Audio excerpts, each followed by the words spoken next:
A abordagem macroeconômica. Imposto não é justiça social. O fundamento último da ciência econômica. Ludwig von Mises. Os autores que pensam ter substituído uma análise da economia de mercado, aquilo que desprezam como a espúria abordagem individualista por uma abordagem holística ou social ou universalista ou institucional ou macroeconômica, iludem-se a si próprio e ao seu público. Isso porque toda revelação, toda reflexão sobre a ação humana deve lidar com valoração e com a busca de determinados fins, visto que não há ação que não se oriente por causas finais. É possível analisar as condições que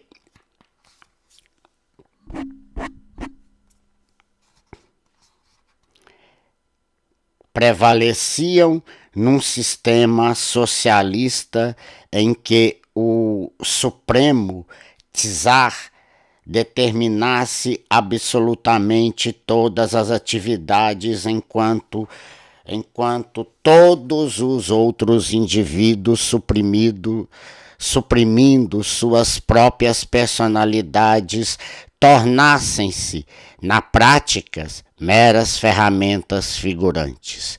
Para a teoria do socialismo integral, considerar exclusivamente as valorações e ações do Supremo Czar pode parecer o bastante. Contudo, ao se lidar com um sistema em que os esforços de mais de um homem dirigem ou afetam as ações, não se pode deixar de seguir os rastros deixados pela ação até o ponto em que a análise não possa mais prosseguir, ou seja, até os prejuízos de valor dos indivíduos e os fins que eles buscam obter. A abordagem macroeconômica considera um segmento da economia de mercado arbitrariamente selecionado, via de regra, uma nação, como se fosse uma unidade integrada. Tudo o que acontece nesse segmento são ações de indivíduos e de grupos de indivíduos que agem em conjunto. Mas a macroeconomia procede como se todas essas ações individuais fossem, na verdade, o resultado da operação mútua de uma grandeza macroeconômica sobre a outra.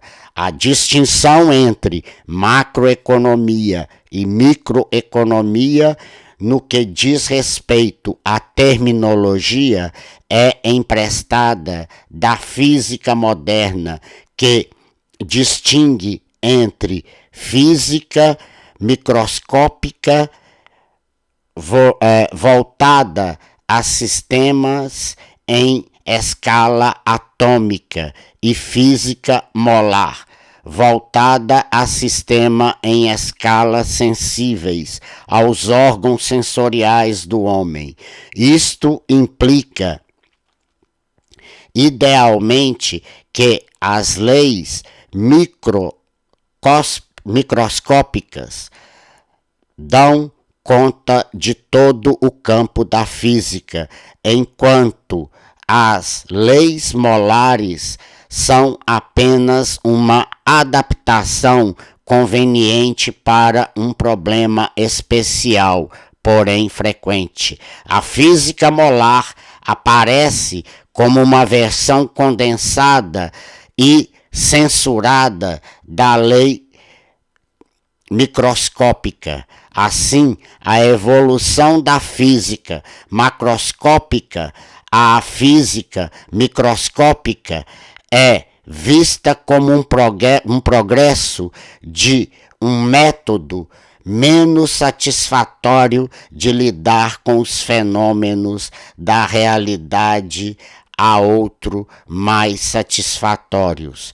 Outros atores que introduziram a distinção entre macro e microeconomia na terminologia concernente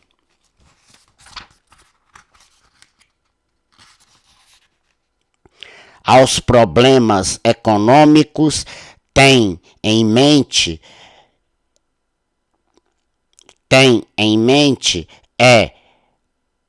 precisamente o oposto. Suas doutrinas subentendem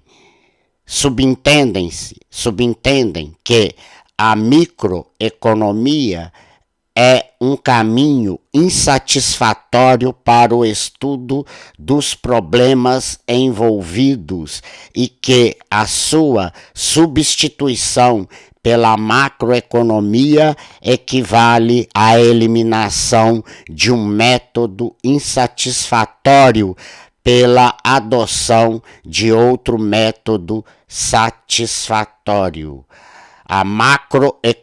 O macroeconomista ilude-se a si próprio se, em um raciocínio, emprega preços em moeda determinados no mercado por compradores e vendedores individuais.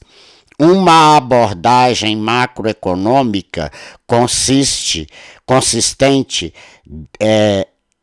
deveria esquivar-se de qualquer referência a preços e a moeda. A economia de mercado é um sistema social em que os indivíduos estão agindo. As valorações dos indivíduos na medida em que se manifestam nos preços de mercado, determinam o curso de todas as atividades de produção. Se quiséssemos contrapor a realidade da economia de mercado à imagem de um sistema holístico, deveríamos nos abster de utilizar quaisquer preços ou tipo de impostos, falácias que acham que a reação em cadeia não é um aspecto macroeconômico por meio da análise de um de seus esquemas mais populares, a chamada renda nacional.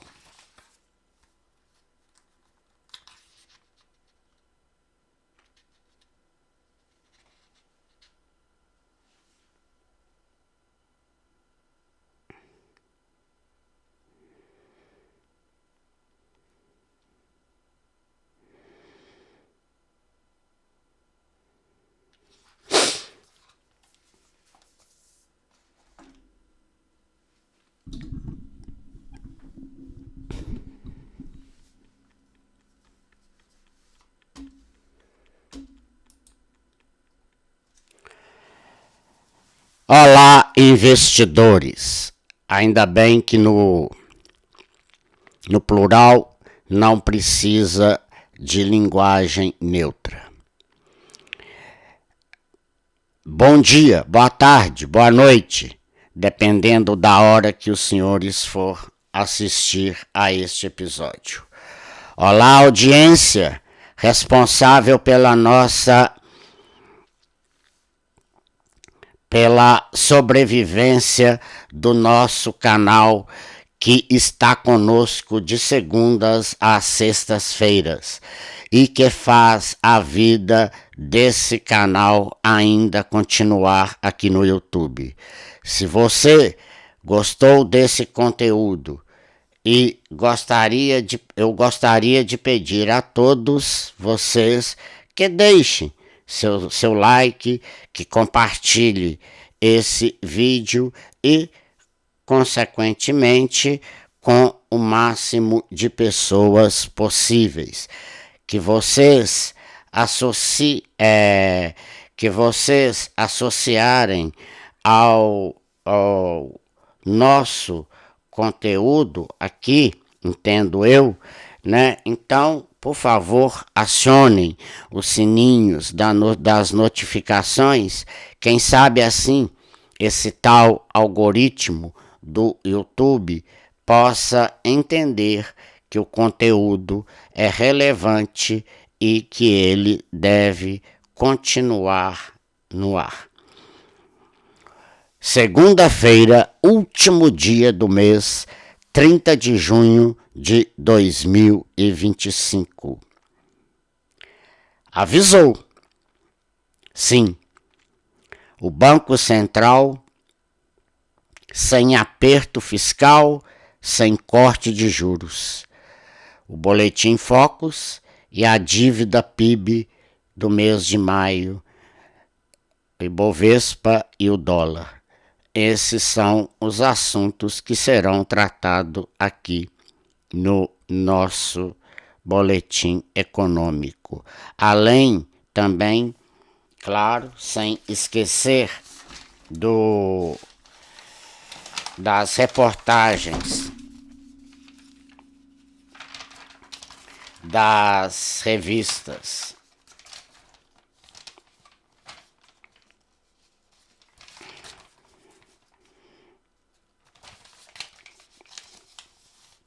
The Commerce, e também agora é a vez da Henley and Partners, tá? É Henley and Partners. É o que nós vamos falar agora, em breve. Deixa eu só me ajeitar aqui um pouquinho, porque eu tô mais precisando de ficar em pé do que sentado. Esse final de semana na fazenda, para descansar um pouco, acabou me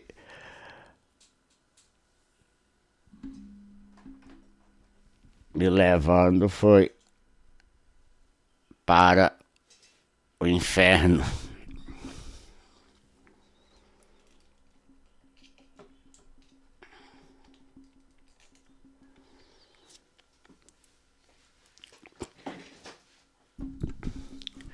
Na verdade, eu não esperava ficar tão ruim assim da coluna.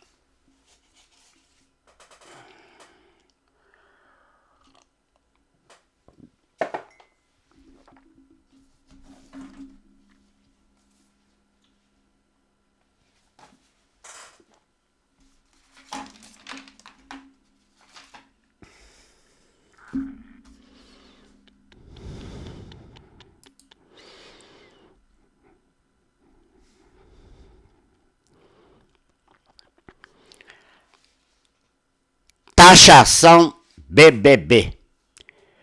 PT lança campanha que defende cobrança contra bilionários, bancos e bets. BBB.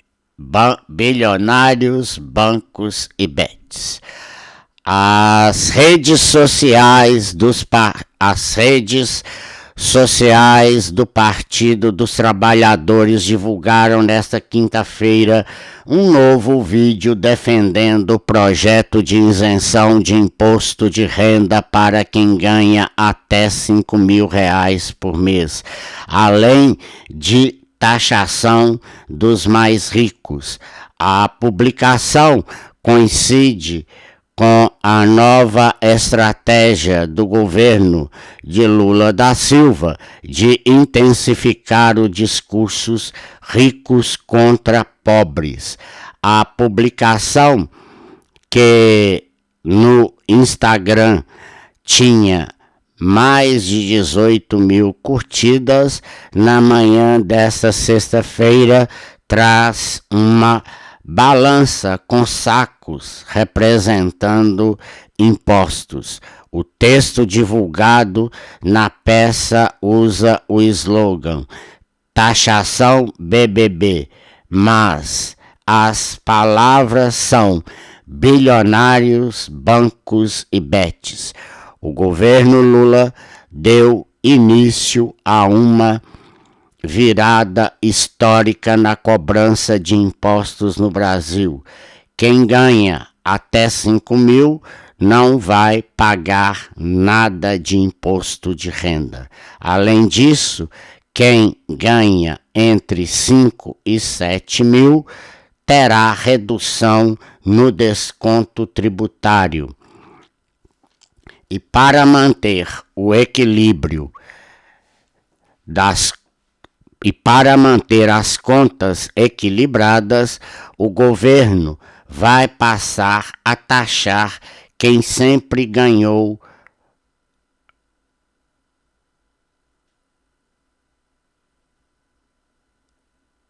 e para manter as contas equilibradas, os super ricos, bilionários, bancos e plataformas de apostas vão pagar mais, porque imposto é necessário, mas justiça social também é. Taxação BBB, bilionários, bancos e bets. O novo IR é histórico, justiça de verdade.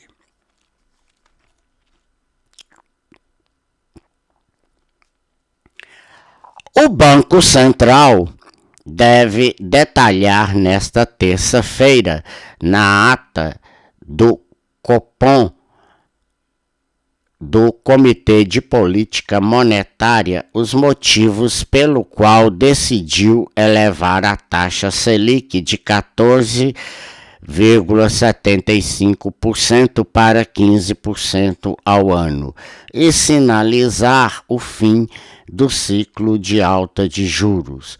Os economistas do mercado financeiro consideram que o Copom adotou uma postura dura contra a inflação elevada na semana passada e avaliaram que o colegiado tem a intenção de afastar qualquer discussão sobre corte de juros no curto prazo. Na semana passada, a Selic alcançou o maior nível desde junho de 2006. No primeiro mandato de Lula da Silva,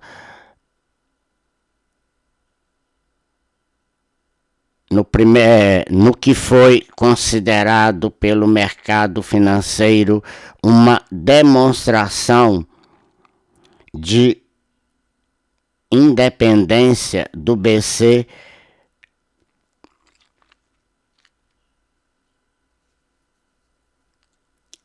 comandado por Gabriel Galípolo em relação ao governo.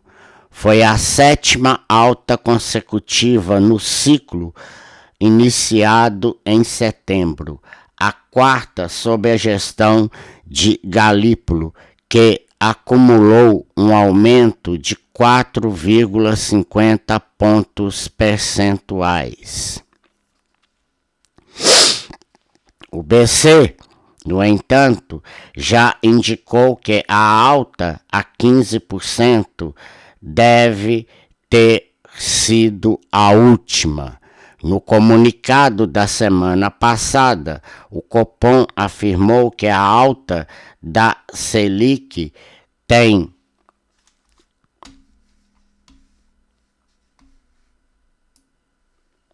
tem mais a ver com o cenário externo, com a política de tarifas dos Estados Unidos. Outra questão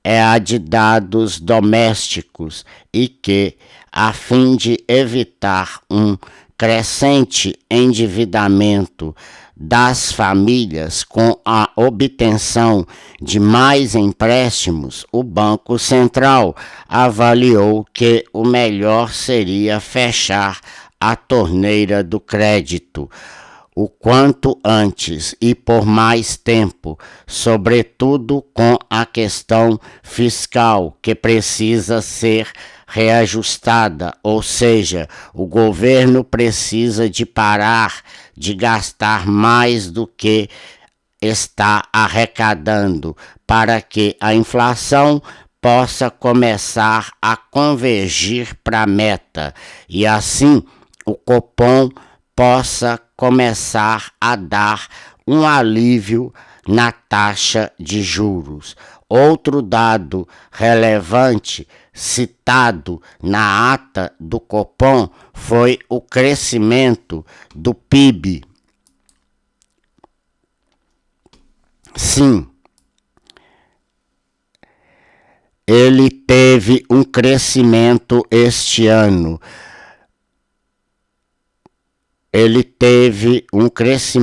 E este ano deverá ter mais um crescimento. Entretanto, é um crescimento inflacionário, ou seja, com crédito subsidiado, é um tipo de empréstimo em que o governo intervém para tomar as condições de financiamentos mais atraentes, geralmente através da redução da taxa de juros ou oferecendo outras vantagens como carência estendida. O governo cobre parte do custo do empréstimo, seja diretamente por meio de subsídios ou indiretamente através de políticas que reduzem o custo do crédito ou designado pelo próprio governo. Em outras palavras, o governo fica injetando dinheiro no mercado e isso faz com que haja mais gastos, crescendo a economia e fazendo o PIB crescer. Acontece que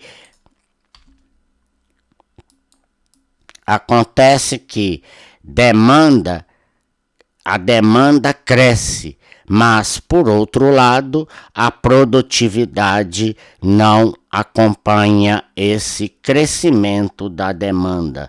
Logo, a conta não fecha e o que há é um desequilíbrio econômico para que ela possa ser equalizada.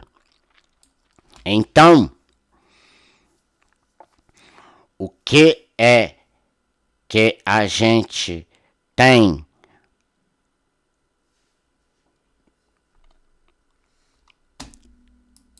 Então, o que é que a gente tem é um crescimento do PIB. Entretanto, não é um crescimento sustentável. Geralmente é um voo de galinha. Cresce durante um dia, durante um ano, em outro ano ele cai. Isto é, fazendo uma curva de montanha-russa, sobe e desce. Por exemplo, ano passado crescemos mais de 3%, porém menos do que a média dos países emergentes.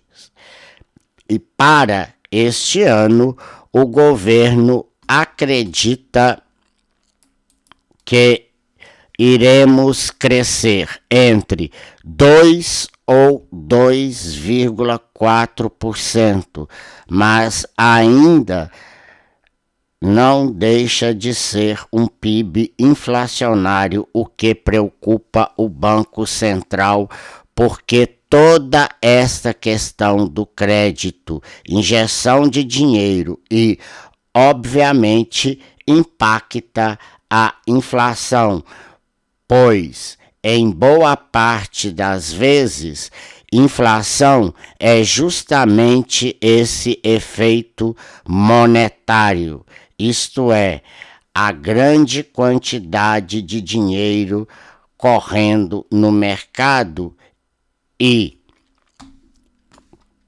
então, enquanto que a meta da inflação é de 3%, ela está muito acima disso, em torno de 5 ou 5,5%. E o mercado precifica que 2025 irá fechar neste ou acima deste patamar. Então, o mercado vê um aperto monetário, vê que o aperto monetário é bem causa disso. Por fim, temos que, segundo o colegiado, a pausa será usada para avaliar se os impactos acumulados do aperto já realizado nos juros, que ainda não se materializaram por completo, serão suficientes para elevar a inflação à meta de 3%, considerando a manutenção da Selic por, abre aspas, período bastante prolongado.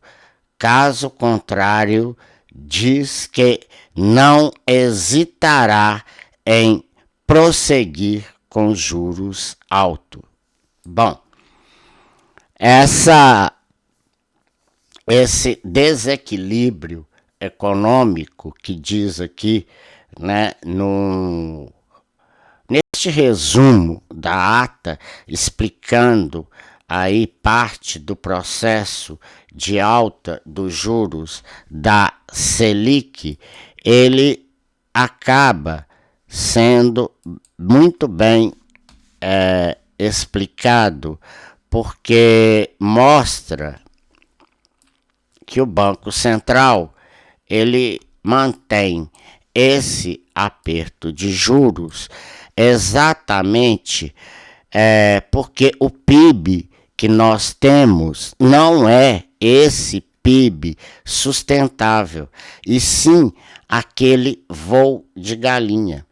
Esse PIB, ele cresce, mas está crescendo por incentivos, por políticas, tanto populistas, quanto também por políticas, né, de incentivos fiscais demais da conta. O Brasil ainda não está em condições de fazer o que este governo quer que faça. Essa questão de imposto para fazer justiça social é uma das piores, das mais falaciosas.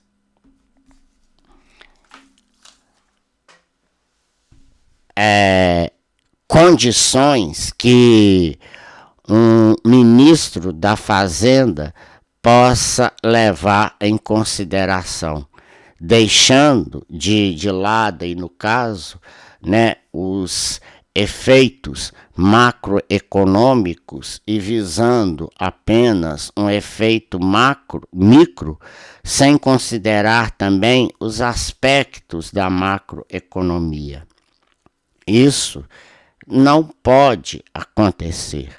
O PIB, para ser sustentável, ele não pode ser um voo de galinha, né? Aquele que sobe num ano, desce no outro, sobe num ano e vira aquela montanha russa.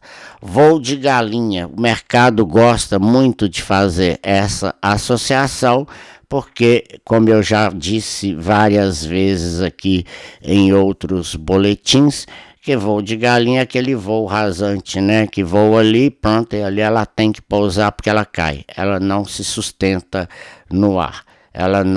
Ele não vai se sustentar. Então, esse ano passado, por exemplo, o crescimento foi de 3%. Agora, mas bem menos do que os países emergentes. E para este ano, acredita que iremos ter um crescimento de 2 a 2,4%. Mas ainda não deixa de ser um PIB inflacionário. Por isso, a preocupação do Banco Central com toda essa questão de crédito, de injeção de dinheiro e que, obviamente, impacta a inflação, gente. Isso vai impactar. Não adianta querer mudar essa realidade. Não adianta xingar o Banco Central. Não adianta a ministra das relações institucionais ficar atirando pedra no presidente do Banco Central, Gabriel Galípolo, e seus diretores, porque o que eles estão fazendo é mais do que certo. Sabemos, sim, que os juros por consequência, um dos remédios mais amargos para conter esse câncer que eu já falei, que é a inflação. É duro, é terrível, mas acontece que tem que ser essa medida. Não existe uma outra medida para conter essa injeção de dinheiro aí. E aí, com mais dinheiro de empréstimos e endividamento das famílias, consequentemente, né, por incentivar créditos, aí o que acontece? Vai comprando, e esse giro que dá na economia é um falso giro, é um pseudo crescimento da economia. Na verdade, o dinheiro que está ali é o dinheiro dos bancos. É dinheiro de empréstimo, não é o dinheiro do cidadão, não é o dinheiro do seu trabalho. É as custas de endividamento. E o preço disso é muito, muito caro. Então, o mercado vê ainda com preocupação tudo isso que está acontecendo. E aí, para finalizar também, né, o colegiado, tá? É o colegiado, não é apenas o presidente do Banco Central, é o colegiado, viu? Que disse também, né, que não hesitará em prosseguir com a alta de juros. Por enquanto, eles querem manter por um longo tempo, por um longo período de tempo, né? Enquanto não houver um controle fiscal, esse governo parar de gastar mais do que arrecada, ou então ficar achando que é, sim, através da arrecadação de impostos que vai fazer a justiça social, porque não é, é uma injustiça social. E o mais interessante no texto, que também está aqui, ó, dentro, nesse livro, só porque ele é muito pesado, é essa comparação com a física aqui, né, com essa definição microscópica, a física molar, né, das moléculas, viu? E a física, né, em escala atômica. Então, molar, né, moléculas, e atômica, um átomo é infinitas vezes menor do que uma molécula, né? Então, não adianta você ver todo esse aspecto grandioso achando que não vai ter efeitos também pequenos. Então, assim, peraí, fazendo um contraponto, é o contrário, né? Nós não adianta avaliar apenas fazendo assim, apenas só o macro, o grande, né? E deixar o micro de lado. Você tem que olhar também para dentro, você tem que olhar também os efeitos microeconômicos, tá? Da economia e, claro, não deixando de olhar o macro. Mas por quê? Porque esses efeitos aí são mais internos e o Galípolo e os seus diretores, quando chegaram a tomar a decisão por aumentar a Selic de 14,75% para 15% ao ano, eles olharam o aspecto no ambiente externo, como, por exemplo, geopolítica, conflitos lá no Oriente Médio, né? Essa queda do petróleo que está acontecendo globalmente, a queda também, né, do dólar que está acontecendo globalmente e, o mais importante, a política tarifária do presidente dos Estados Unidos.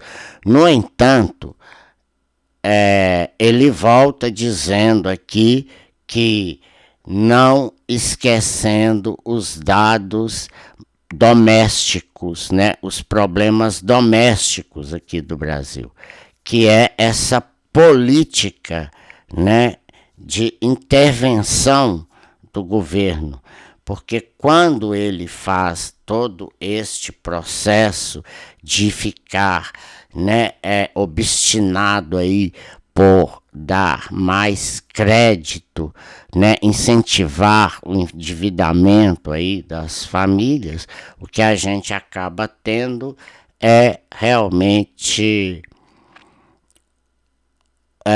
um crescimento falso do PIB.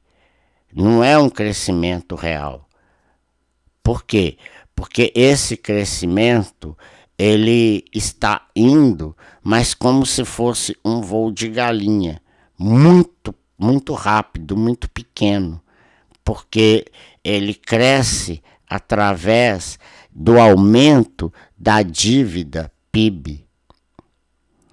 O governo acaba se endividando para fazer essas políticas assistencialistas e populistas, é claro. Entenderam?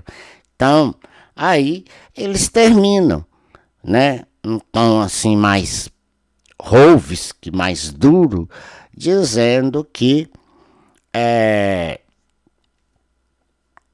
vai continuar por um período bastante prolongado.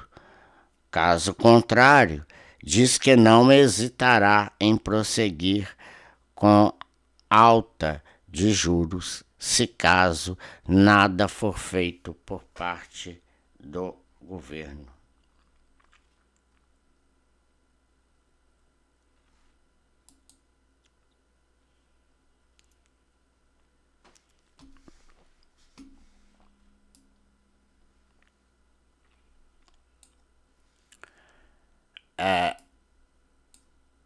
Tá difícil o Brasil, viu?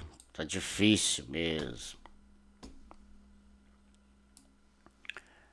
de colocar esse bichinho aqui nos eixos, viu? Tá muito difícil.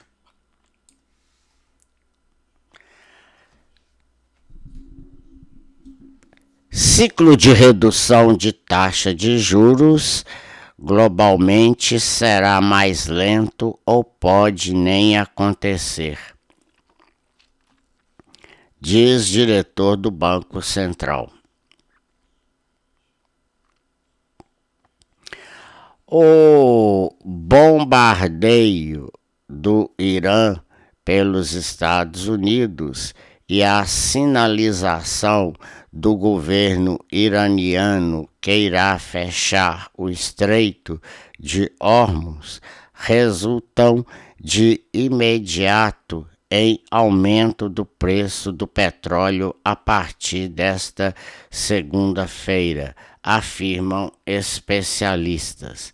O ciclo de alta da commodity, uma das bases para a economia global, pode retardar o ciclo de manutenção de corte de taxas de juros por bancos centrais globalmente, avalia Tony Volpon, ex-diretor do Banco Central do Brasil. O preço do barril do petróleo vai subir, obviamente, mas acho que cenários extremos assim de 100, 120 dólares somente se houver uma resposta mais forte do regime iraniano, o que eu não vejo, diz ele. O porte e a extensão desse aumento do preço do petróleo no mercado internacional será um balizador para futuras decisões por bancos centrais em relação a cortar taxa de juros. Vai depender muito da duração da alta do petróleo, mas em primeiro momento, qualquer banco central pensando em cortar juros deve ficar pensando mais. Para entender que movimentos poderão vir em aumento de preços do barril de petróleo, Volpon desenha duas possibilidades de resposta do governo iraniano aos ataques americanos. Seria o Irã não abrir uma guerra contra os Estados Unidos e Israel, ou o que poderia ser potencialmente o fim, porque o regime do Ayatollah Khamenei não desfruta de grande popularidade e enfrenta desorganização administrativa, o que levaria à retomada de negociações. Se o regime decidir brigar, um segundo cenário, o que seria isso na prática? O grande risco seria alguma tentativa de ataque nos Estados Unidos. Aí entraríamos em uma crise mesmo, sem poder avaliar as consequências, sublinha ele. Mas acho que o mercado, com base nas informações que temos agora, vai colocar entre 60% e 70% de probabilidade no cenário 1 e 25% no cenário 2 e 5% num cenário catastrófico, ou seja, numa terceira guerra mundial, né, gente? No Brasil, onde o Banco Central elevou na última semana a taxa básica de juros, a Selic, para 15% ao ano, maior patamar desde 2006 e sétimo aumento consecutivo, o impacto não será diferente, diz o economista. No Brasil, vai depender muito do câmbio e da vontade do BC em interferir, mas se havia apostas em cortes de juros no início do ano que vem, isso deve ser menos precificado ou retirado da precificação da curva.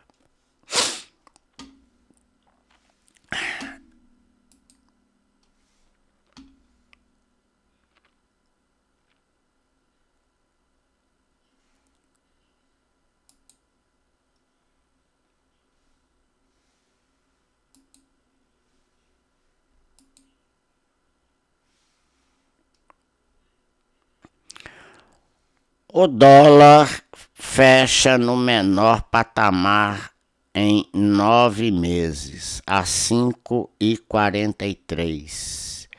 O Ibovespa sobe após Caged mais fraco. Bolsas de Nova York também em alta, e S&P 500 e Nasdaq renovam recordes históricos. As bolsas de Nova York fecharam em alta com o S&P 500 e o Nasdaq renovando recordes históricos. As expectativas de que o Fed corte juros ainda este ano, somada à perspectiva de acordos comerciais entre Estados Unidos e outros parceiros, deram fôlego ao mercado. O Dow Jones subiu 0,63% a 44.094 pontos.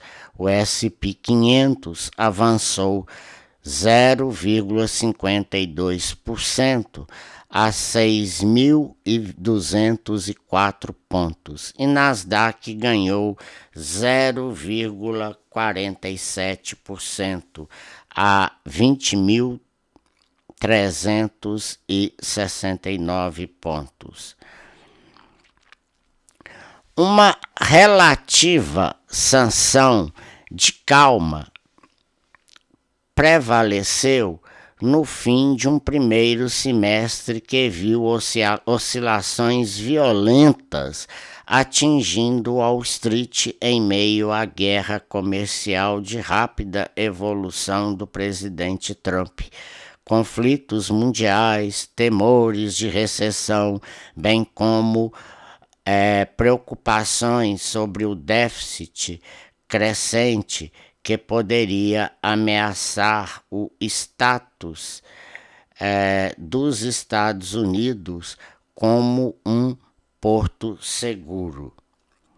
Ninguém poderia culpar o investidor se, em algum momento durante o primeiro semestre de 2025, ele gritasse: "Pare o mundo que eu quero descer", né?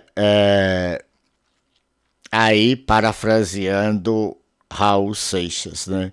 Disse Sam Stover, da CFRA.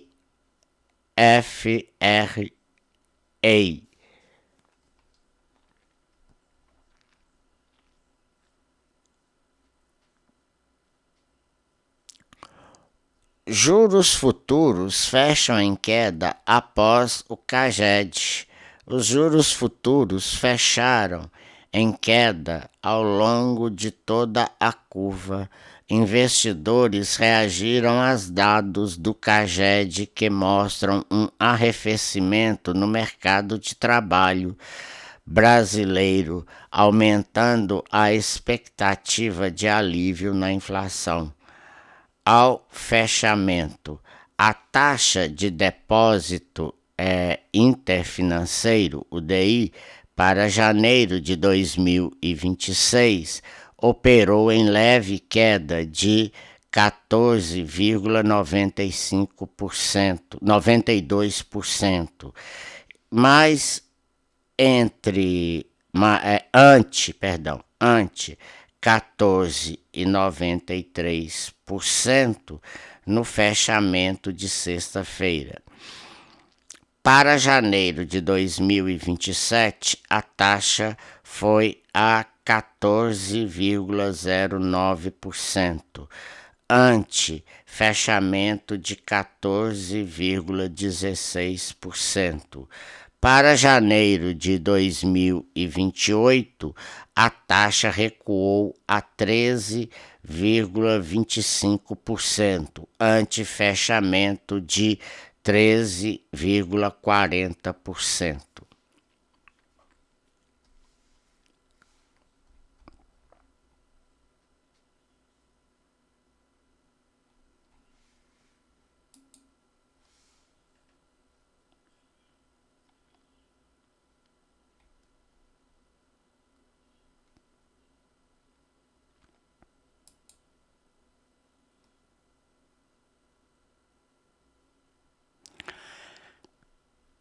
Por que o dólar está em queda, apesar da crise política com a derrubada do IOF?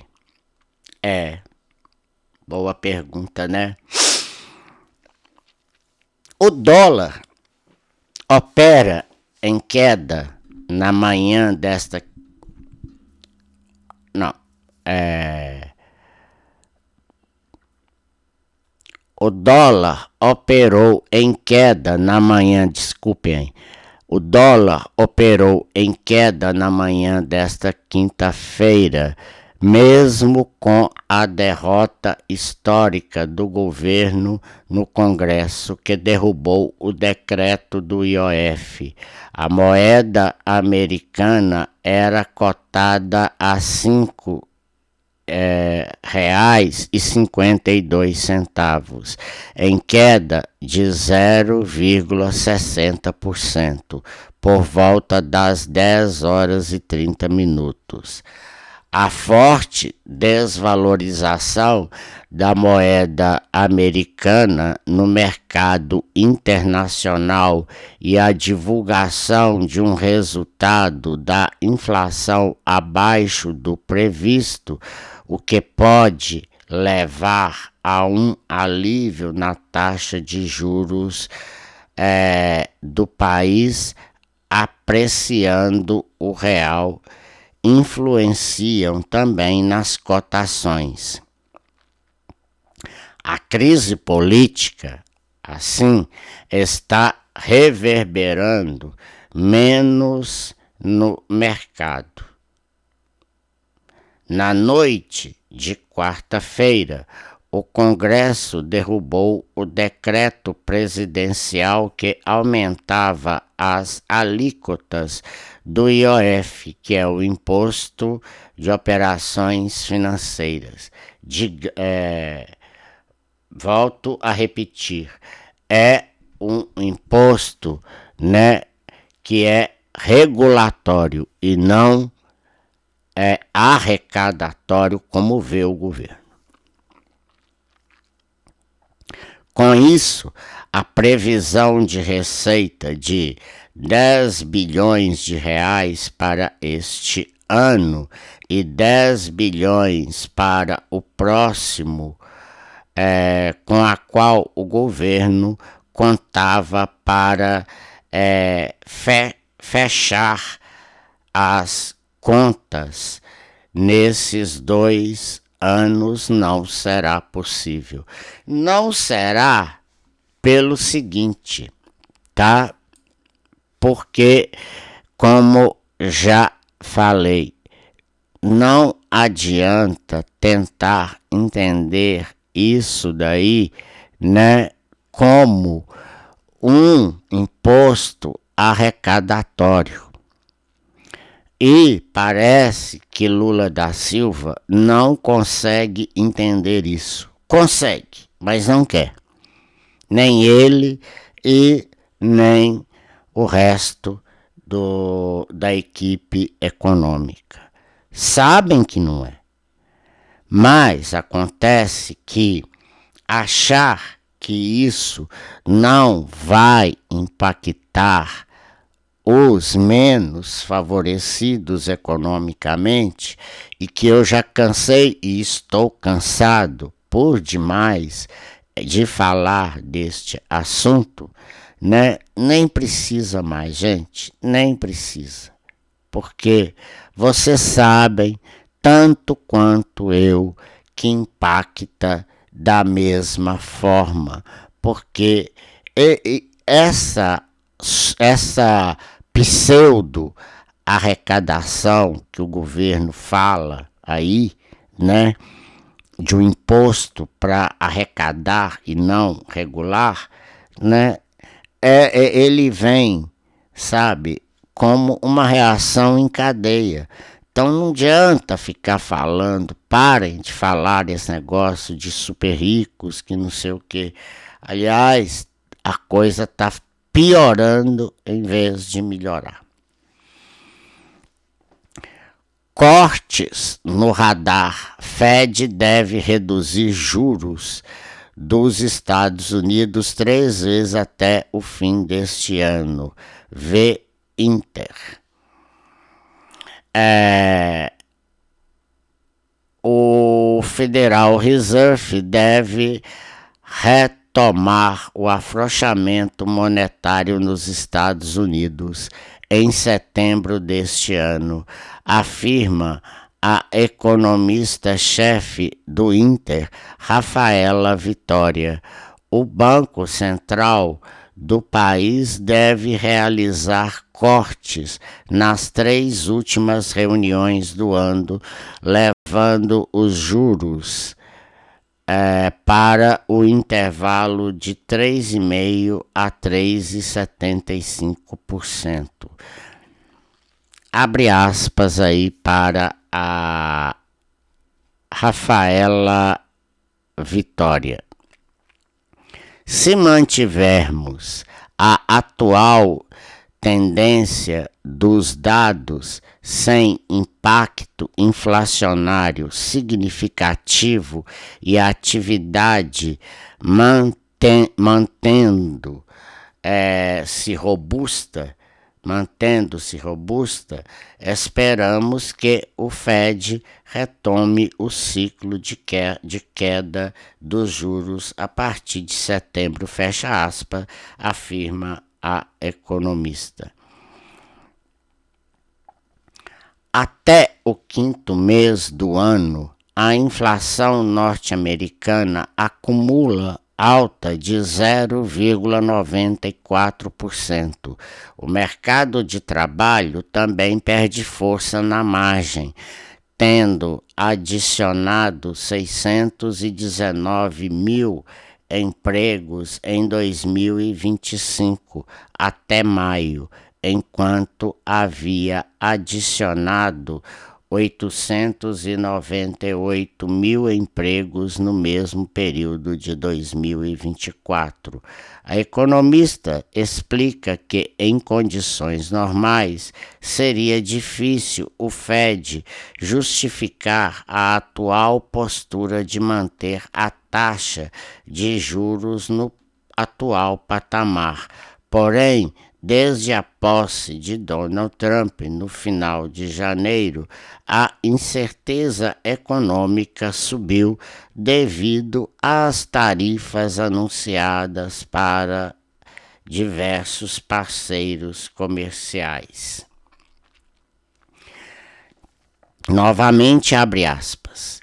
Boa parte dessas tarifas foram reduzidas, particularmente as da China, que saíram de 145% para 30%. Ainda assim, há muita incerteza devido ao constante vai e vem do governo americano e mesmo com o recuo, a tarifa efetiva da economia americana é a maior dos últimos 80 anos, fecha aspas, diz a economista. Vitória ressalta que, até o momento, a inflação não sofreu impacto, mas isso não quer dizer que não irá sofrer. Em 2018, quando Trump realizou a primeira guerra tarifária, o impacto das tarifas levou 3 meses para aparecer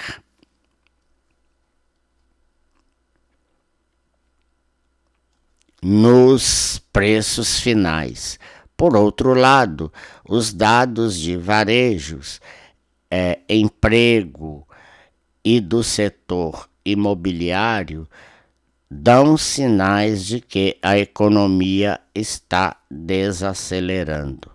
A economista pondera que, se as tarifas de fato impactarem a economia, o Fed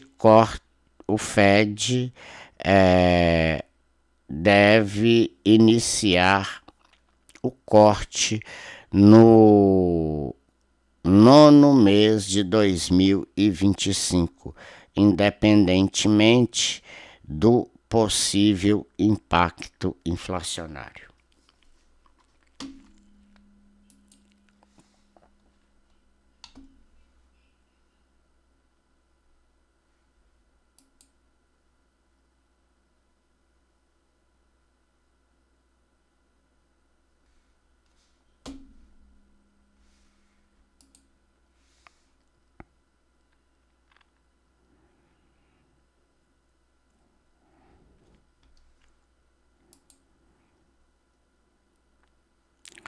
Bom, pessoal, agora a Genial Investimentos, né, ela trouxe aqui assim uma cesta, né, uma cesta de 10 ações para investirem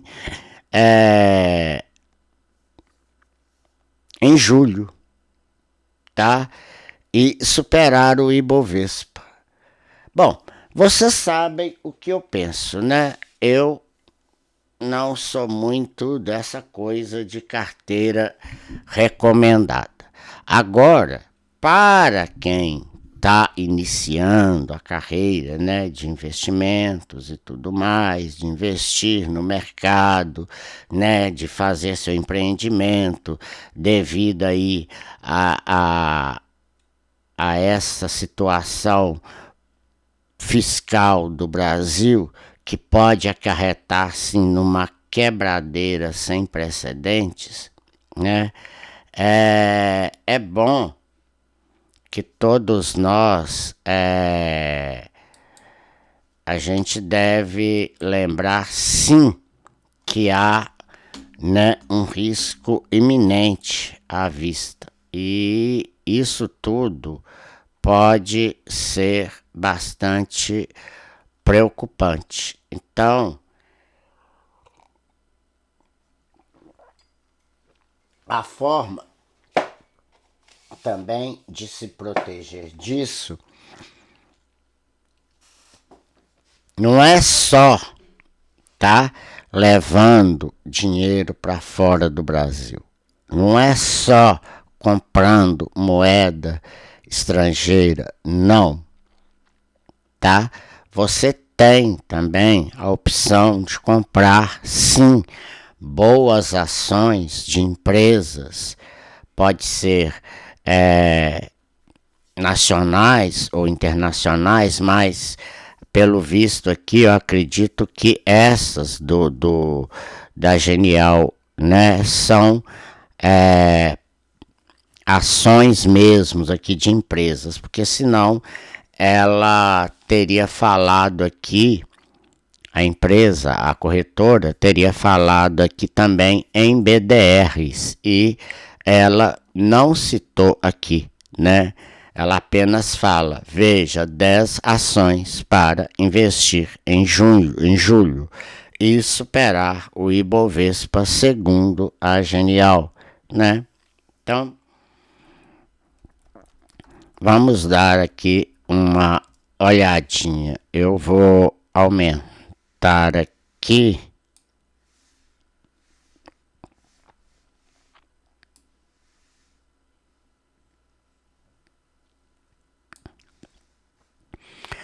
Com o objetivo de superar o desempenho do Ibovespa, a Genial Investimentos promoveu 7 mudanças em sua carteira recomendada de ações para o mês de julho, tá?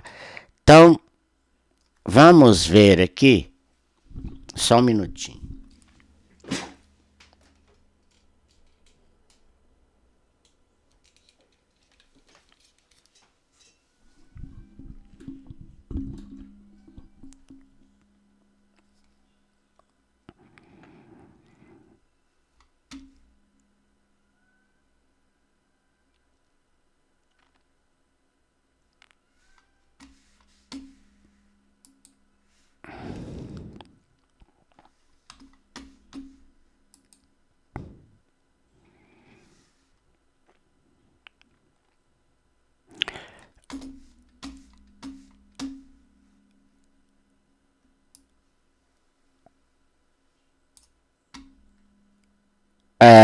Dessa forma, a casa reuniu os papéis da Alupar, da CPFL Energia, Energisa, Marfrig, Localiza, Sabesp e Unipar.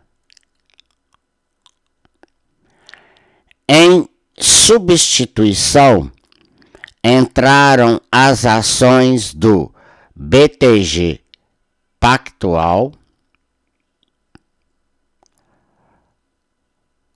Copel, Fras-le,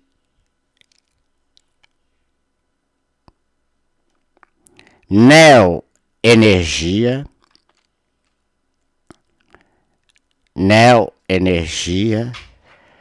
Sanepar, Tenda e Três Tentos.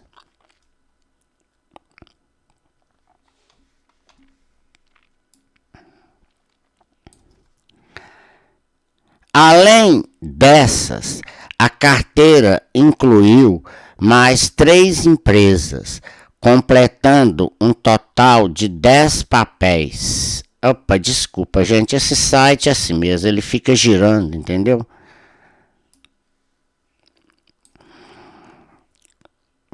Além dessas, vou repetir aqui, tá?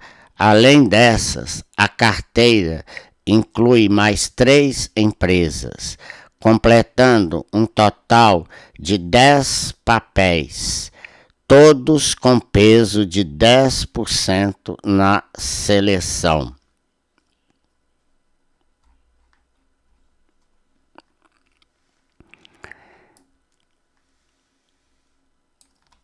Então vamos ver. Desempenho.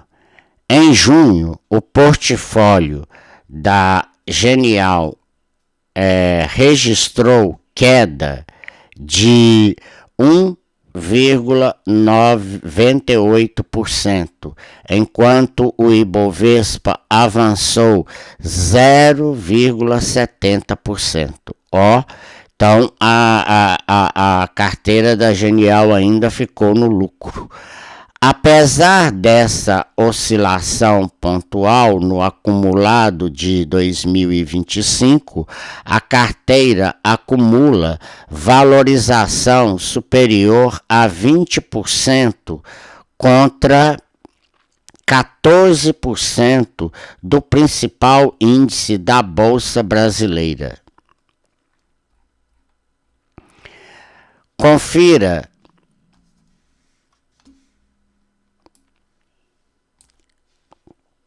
Confira as 10 ações recomendadas pela Genial para julho, tá? Agora para de tremer um pouco.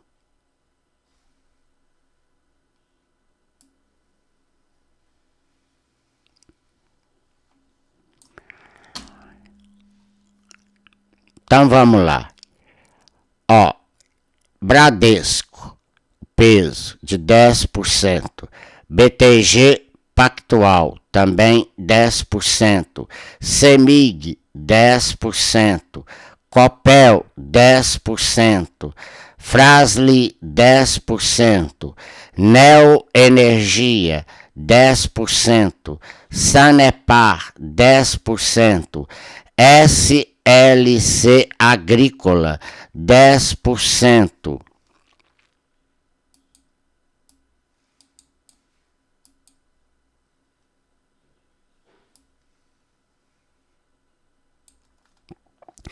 Tenda, 10%.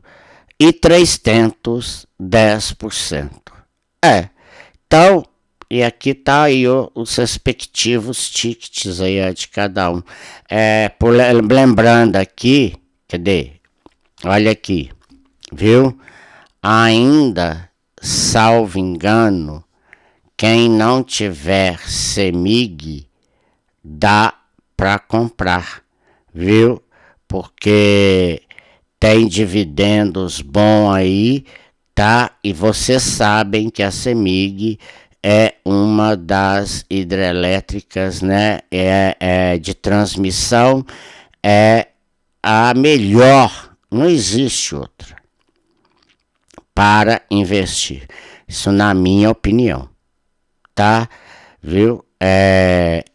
O Bradesco também teve uma melhora exponencial. Eu tenho ele, viu? Essas outras aqui, BTG, Pactual, Copel, né? Não precisa nem de falar, dispensa. Agora,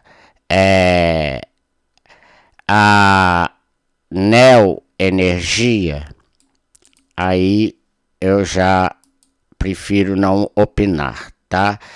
A Sanepar, tranquilo, tá? Vocês vão pegar faça uma consulta no site do Investidor 10, né? Aí o ticket tá aí para vocês, ó. Sanepar. A SLC Agrícola, excelente, viu? Eu tenho ela no Itaú, tá? E também acho que vocês deveriam tê-la, viu? Porque sim, bastante rentável e para quem busca também alguns dividendos, né, gente? Não é nada ruim, tá? Bom, vamos então voltar aqui, peraí.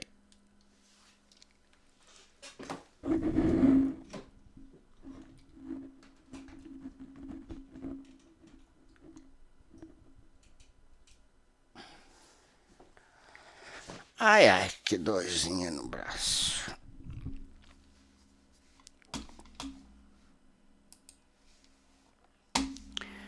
E por fim, vamos ver o fechamento aqui do mercado, né, de hoje, por Liliane de Lima.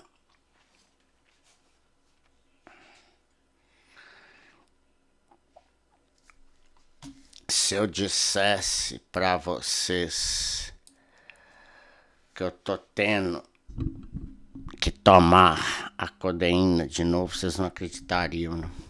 Sabe?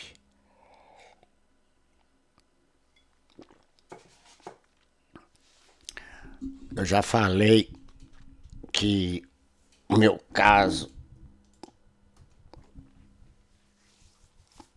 de coluna, de hérnia de disco, já deixou de ser hérnia de disco, né? Agora eu tenho uma hérnia de HD externo. Ela evolui junto com a tecnologia, né? Eu acho que agora até é hérnia de nuvem, já, porque HD externo acho que virou sucata também, né? E o trem só vai crescendo. O Ibovespa dispara mais de 15%. Ótimo, que delícia! Desde janeiro e tem melhor semestre em quase 10 anos. O Ibovespa teve um semestre para ninguém mais esquecer. Entrada de mais de 20 bilhões de reais de capital estrangeiro e forte desaceleração do dólar ante o real. De janeiro a junho, o principal índice da Bolsa Brasileira avançou 15,44% e registrou o melhor semestre desde 2016.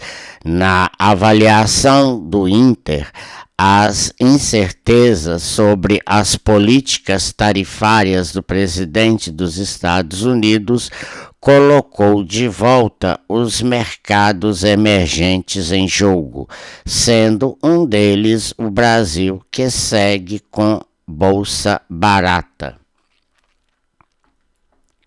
Tá vendo, gente? A bolsa não é notícia assim, né, para espantar ninguém. A bolsa barata não é sinônimo que tá tudo quebrando, não. Calma lá, viu? Vai devagar aí com o pensamento aí, tá? As preocupações com o cenário fiscal, sim, realmente, né? Por sua vez, seguem firmes e fortes, né? Isso aí não tem jeito, né? Ao longo dos últimos meses. A cautela aumentou no último mês com decreto presidencial para elevar as alíquotas do Imposto sobre Operações Financeiras, o IOF, sobre câmbio, crédito para empresas e previdência privada. A medida, porém, recebeu críticas e o Congresso derrubou a medida na última quarta-feira, 25. Na questão monetária, o semestre encerrou com a Selic a 15% ao ano. Na última decisão do Comitê de Política Monetária, o Copom, o colegiado do Banco Central sinalizou o encerramento do ciclo de alta na taxa de básicas de juros. Sinalizou, tá? Vocês viram o que eu li para vocês ali, tá?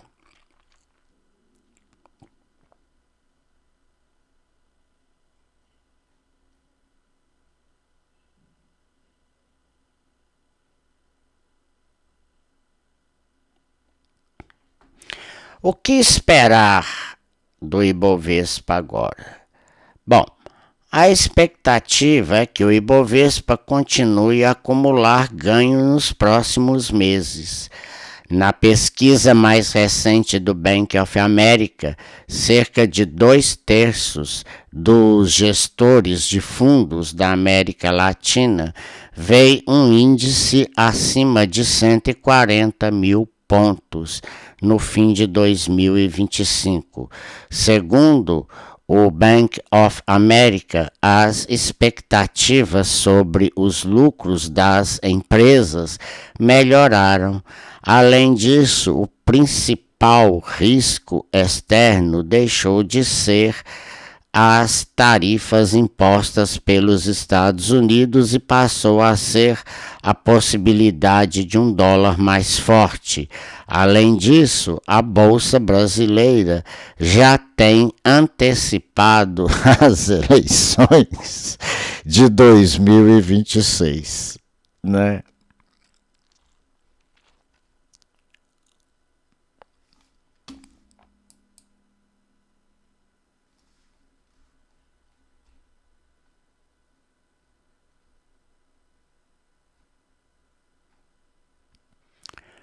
Uai,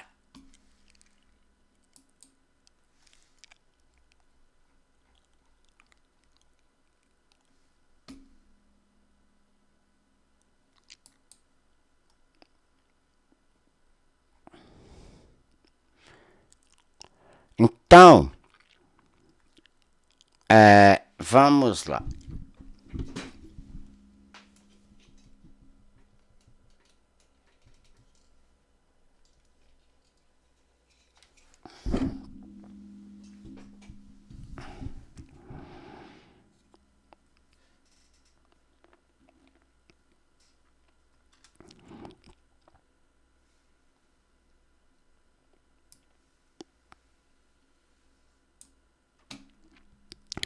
Nesta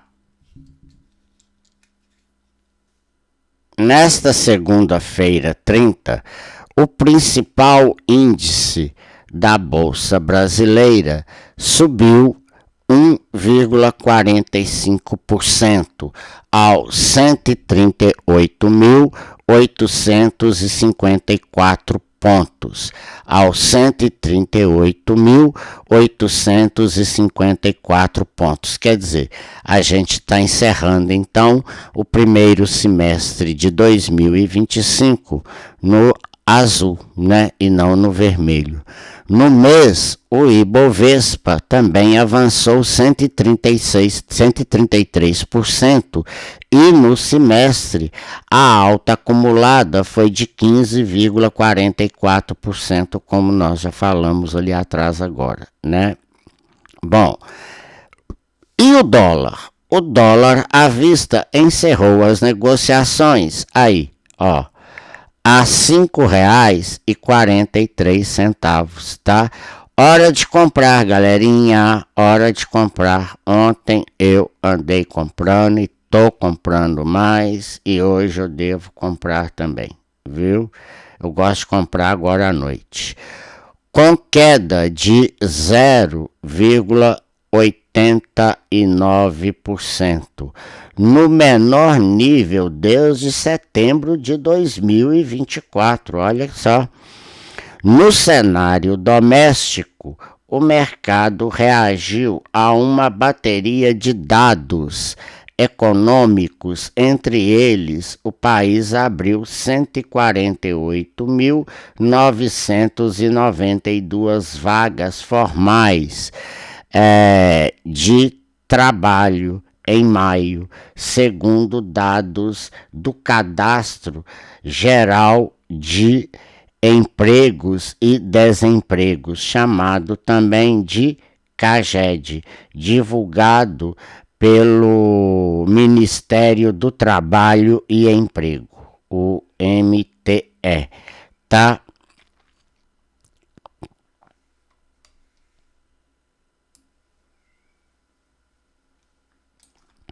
O resultado do mês passado ficou abaixo das expectativas economistas, de economistas, apontada em pesquisa da Reuters de criação líquida de 179 mil vagas. A desaceleração em relação a abril foi considerada positiva pelo mercado como uma sinalização de leve redução da atividade econômica, o que reduziria, em tese, a inflação. Vocês estão entendendo aí agora? Olha, leia esse parágrafo. Desaceleração em relação a abril foi considerada positiva pelo mercado, tá vendo? Como uma sinalização de leve redução da atividade econômica. Quer dizer, essa nossa economia que vocês estão vendo aí agora, gente, não é a economia saudável, não é a economia que todo mundo gostaria de ver. Por quê? Porque é uma economia que está crescendo, né? É um pseudo crescimento que aí, ó, reduz em tese a inflação. Tudo isso, por exemplo, o mercado ele não consegue os gastos que tem da população, né, a demanda fica muito maior do que a oferta. O mercado não consegue ofertar, não consegue produzir de acordo com o consumo. E isso leva a um desequilíbrio, tá, entre a oferta e a demanda, tá? E outra, além do mais, tudo isso daqui, né, essa alta, essas coisas aí que estão acontecendo, é fruto de uma política de incentivos, tá? E isso, também de endividamento das famílias por gastos aí, né, de empréstimos bancários com juros reais aí agora. Pode fazer as contas aí que vocês vão ver juros reais agora, né, o quê? A 10%, 9,8, 10%. Olha para vocês verem. Quem dá conta de pagar isso? Abre aspas. Daqui para frente teremos alguma. Teremos alguma. Não, é algum, viu? Arrefecimento da geração de empregos e, portanto, alguma moderação do mercado de trabalho, fecha aspas, afirmou o economista-chefe da Monte Bravo, Luciano Costa. Tá bom?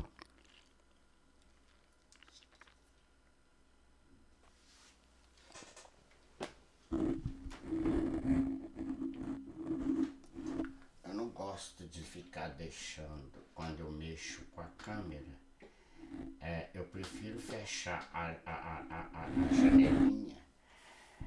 Eu prefiro fechar a janelinha porque treme muito, né? Deve ser muito ruim para quem fica vendo.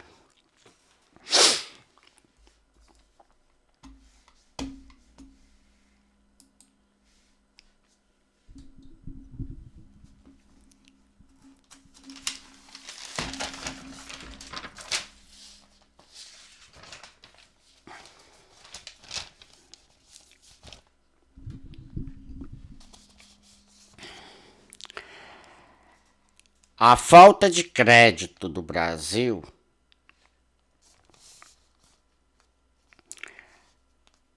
algo complicado de ser entendido, porque se os gringos não querem colocar dinheiro aqui, investir no Brasil, é falta de credibilidade.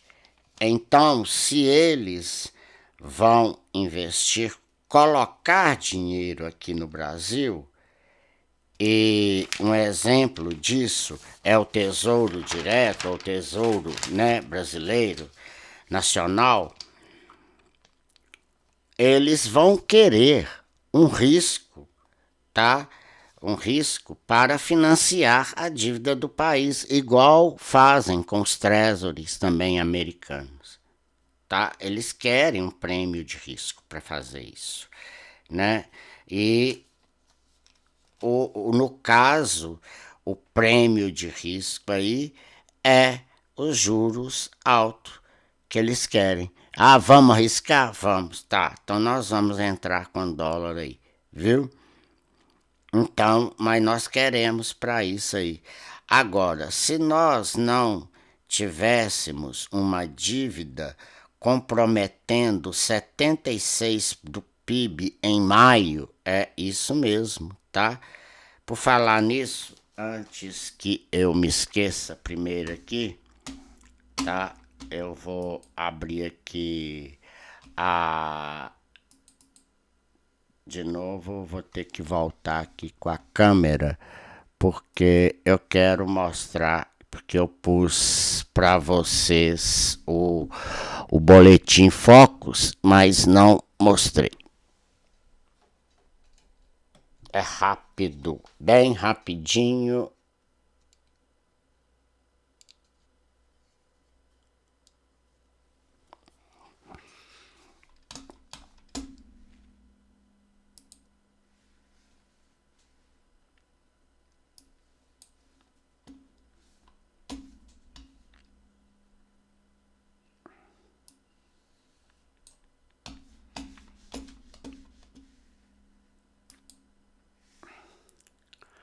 Aqui,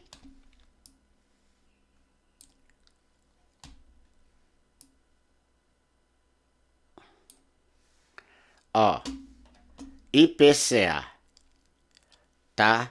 Há 4 semanas.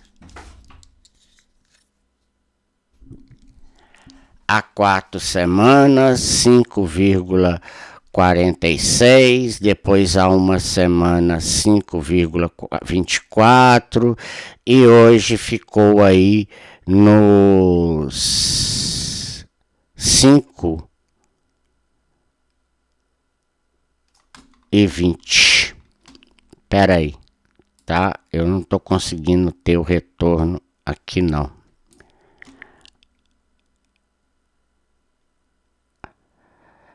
Aí, hoje, 5,20, o IPCA. O PIB, luz, hein? O PIB também, ele ficou aí, ó, PIB.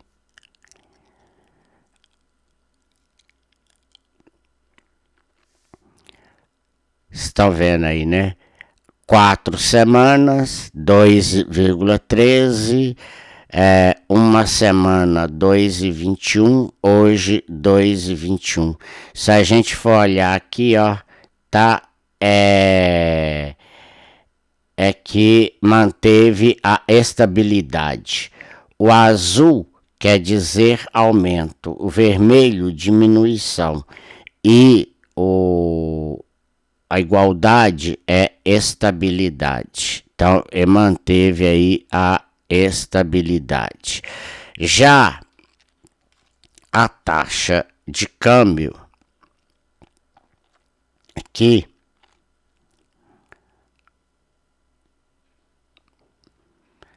R$ 5,80 há 4 semanas, depois 5,72, 5,72 e agora 5,70. Então hoje, né, queda também, tá vendo? E a Selic, bom, essa daí eu acho que dispensa, né? 14,75, 15,15 também estabilidade, tá? Os dados.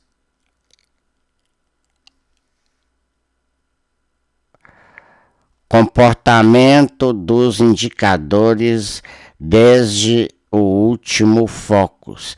Os valores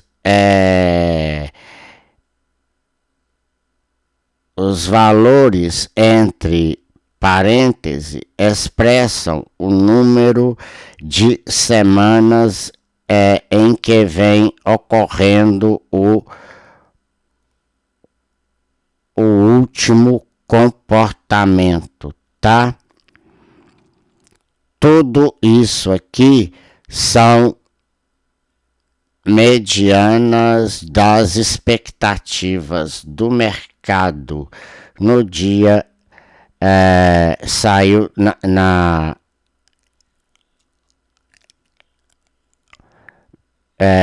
aqui 27 de junho de 2025, tá? Que foi elaborado isso daí, viu?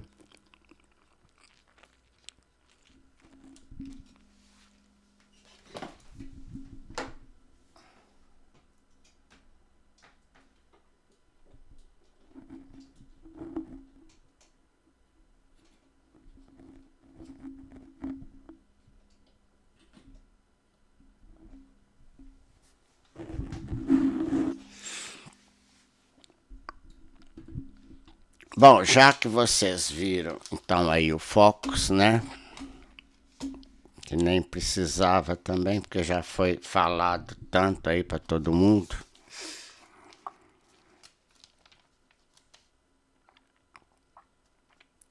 Então, o nosso endividamento só em maio chegou a 76% do PIB. Eu tive fazendo aqui uma projeção, tá? Que você pega de janeiro até junho, quer dizer, de junho ainda não tem como fazer, né? Até maio, você vai pegando mais ou menos ali, se você tem os dados todos, você pega, né? Faz uma média aritmética só, soma e divide por janeiro, fevereiro, março, abril, maio, por 5 meses, entendeu? Que vai dar aí cerca de 78, não me engano, não me lembro agora, 79% do PIB, quer dizer, em 5 meses, né? Em 5 meses de 2025, a nossa dívida já está batendo na porta de 80% do PIB já, comprometendo aí 80% do PIB. Se o nosso fiscal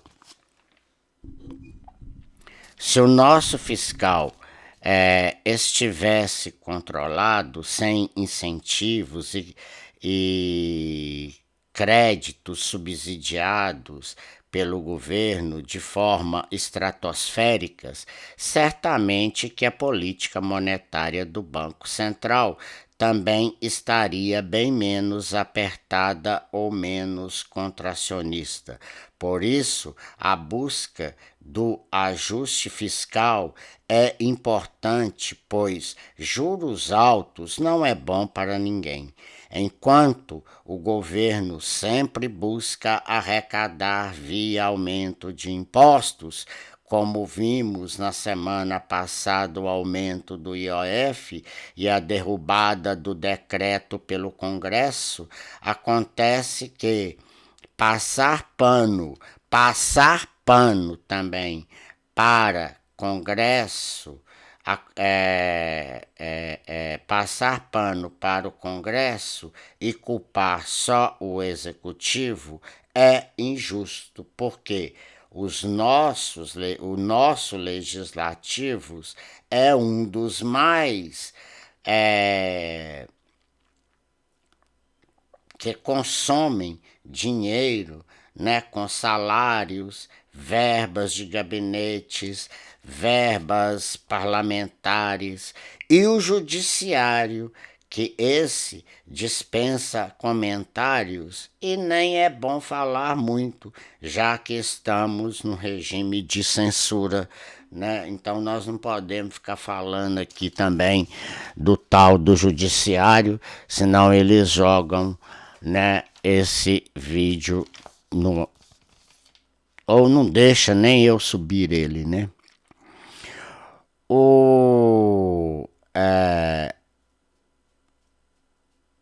O IOF, então ficou assim, o IOF, por enquanto, tá? Antes da tomada, enquanto eu tô gravando isso daqui. Eu não sei se isso vai continuar, tá? O IOF 0,38 para investimentos, 1,1% para remessas para fora, cartão de créditos volta para 3,38%, nossa senhora, e sem contar com o aumento de cadeiras na Câmara dos Deputados, que é um afronto, isso aí é um afronto, né? É uma afronta mesmo a tudo que poderia, né? Quanto que isso nos vai custar? Quanto, né? Então, com isso, o governo certamente irá buscar novas formas de arrecadar via aumento de impostos e uma previsão da dívida pública em 2035, chegando em 125% do PIB. E antes que esse ano chegue, não bastasse a publicação da The Commerce, né, que já falou aí da situação de Lula, agora é a vez da Henley and Partners, 1.200 milionários em 2025 vão deixar o Brasil com um patrimônio líquido de $1 milhão, ou seja, 5,5 milhões de reais. Patrimônio líquido é money, bufunfa, grana, tá? Não tem aí joias, carros, nada não. Contando patrimônio líquido, viu? Isso representa um crescimento de 50% em relação ao ano de 2024. O Brasil é o sexto país no mundo que mais perde risco de saída, ricos e saídas de capitais. De capitais é brutal. 8,4 bilhões de dólares, 46 bilhões de reais, deixando o nosso país, né, indo embora. É isso, né, pessoal? Bom, com 1h43 aí, então, de gravação, e 44, eu agradeço a todos, desejando aí já uma ótima e excelente semana. Eu devo passar por um procedimento mais uma vez aí pela coluna e por conta